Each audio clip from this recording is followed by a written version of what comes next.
In 1932, Allan Dwan delivers to us the mightily impassioned While Paris Sleeps.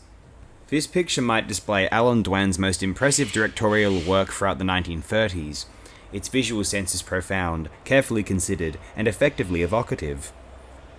The prior day I praised 1931's Chances as a superlative example of satiating formative film language, while Paris Sleeps could be an even stronger example of early sound era narrative filmmaking.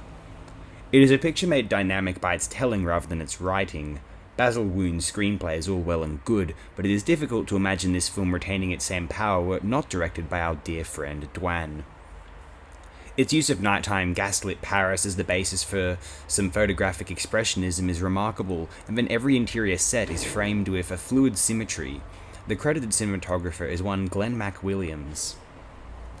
I don't normally like to use these lofty phrases, although I consider While Paris Sleeps to be something of a lost classic. An interesting precedent, though not known to be a direct prototype for, John Ford's 1935 classic The Informer. Allan Dwan's directorial artistry flourished in 1932 and then appeared to hide away for almost 2 entire decades. I suspect that Allan Dwan was a man who just felt lucky to have the opportunity to direct films. He founded a motion picture studio in 1911 in the fresh California industry and wound up a protege to Griffith himself. Dwan proceeded to enjoy the 1920s and modestly accepted any work that came his way as the medium changed for the dawn of the 1930s. Films like Chances and While Paris Sleeps are evidence of Dwan's potential status as a sound era auteur, much like John Ford, King Vidor, or even Michael Curtiz transitioned into acclaimed, quiet-on-set superstars. However, Dwan, whose 1920s material excesses were alluded to in a famous novel by F. Scott Fitzgerald, sought a more relaxed and inexpensive existence.